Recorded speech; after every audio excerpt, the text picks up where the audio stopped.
Hi friends, ఈరోజు ఈ వీడియోలో ఏపీ రాష్ట్ర వ్యాప్తంగా మహిళలకు సీఎం చంద్రబాబు నాయుడు గారు శుభవార్త చెప్పడం జరిగింది. దసరా కానుకగా ముందుగానే అంటే ఈ నెల సెప్టెంబర్లోనే ఆడబిడ్డ నిధి పథకానికి సంబంధించిన 18,000 రూపాయలు విడుదల చేయబోతున్నారు. ఈ పథకానికి ఎవరెవరు అర్హులు, అర్హతలేంటి, అలాగే కొంతమందికి దసరా కానుకగా 2 చీరలు కూడా పంపిణీ చేయబోతున్నారు. అవి వీరికి మాత్రమే పంపిణీ చేస్తారు. సో ఎవరికి ఈ చీరలు పంపిణీ చేస్తారు? సో దానికి సంబంధించిన పూర్తి ఇన్ఫర్మేషన్ ఈ వీడియోలో తెలుసుకుందాం.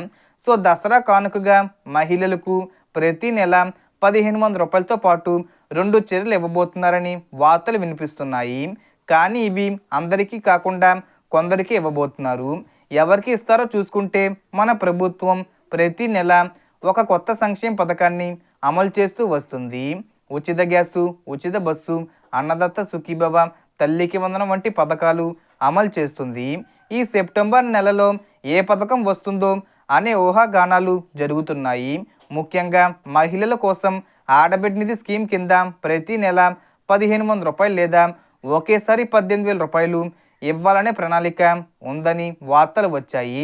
కొత్త రూల్స్ ప్రకారం మహిళలకు రేషన్ కార్డు తప్పనిసరిగా ఉండాలి, హౌస్ హోల్డింగ్ మ్యాపింగ్ ఉండాలి, అలాగే వారు వివాహితులు అయ్యి ఉండాలి, అలాగే కరెంటు బిల్లు, ఇన్కమ్ ట్యాక్సు, ఎక్కువ భూములు కలిగి ఉన్నవారు లేదా ప్రభుత్వ ఉద్యోగులు ఈ పథకానికి అర్హులు కారు. ప్రభుత్వ రెగ్యులర్ ఉద్యోగులు, ఇన్కమ్ ట్యాక్స్ చెల్లించేవారు, జిఎస్టీ చెల్లించేవారు కూడా ఈ పథకానికి లబ్ధి పొందలేరు.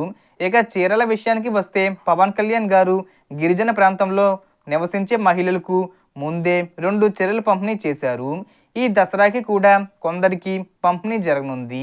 ఇప్పటికే కొండ ప్రాంతాలు, అటవీ ప్రాంతాల్లో నివసించే ప్రజలకు చొక్కాలు, చెప్పులు పంపిణీ చేయబడ్డాయి.